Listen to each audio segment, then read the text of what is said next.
ধর্ষণ মামলার দুই আসামি শাফাত আহমেদ ও তার বন্ধু সাদমান সাকিব গত বৃহস্পতিবার সিলেটে গ্রেপ্তার হন। এ নিয়ে ফেসবুকে স্ট্যাটাসও দেন অনেকে।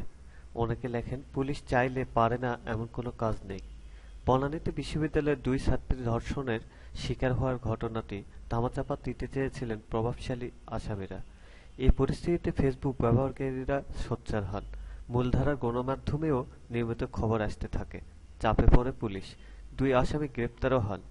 ধর্ষণের বিরুদ্ধে ফেসবুক ব্যবহারকারীদের জোরালো অবস্থান এখনো অব্যাহত আছে। এদিকে জাতীয় মানবাধিকার কমিশনের চেয়ারম্যান কাজী রিয়াজুল হক বলেছেন, বনানীতে ধর্ষণের শিকার বিশ্ববিদ্যালয়ের দুই শিক্ষার্থী ও তাদের পরিবারকে নিরাপত্তা দিতে হবে। নিরাপত্তায় গাফিলতি থাকলে তার দায় পুলিশকে নিতে হবে। রাষ্ট্র পুলিশের মাধ্যমে এ নিরাপত্তা দিতে বাধ্য। উল্লেখিত, বনানীতে বিশ্ববিদ্যালয়ের দুই ছাত্রীকে ধর্ষণের অভিযোগে ৮ই মে কমিশন তদন্ত কমিটি গঠন করে।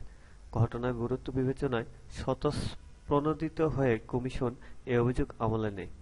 কমিটির আহ্বায়ক হলেন কমিশনের সার্বক্ষণিক সদস্য মোহাম্মদ নজরুল ইসলাম, অবৈতনিক সদস্য নুরুন্নাহার ওসমানী, এনামুল হক চৌধুরী, পরিচালক অভিযোগ ও তদন্ত মোহাম্মদ শরীফুদ্দীন ও সহকারী পরিচালক অভিযোগ ও তদন্ত এম রবিউল ইসলাম।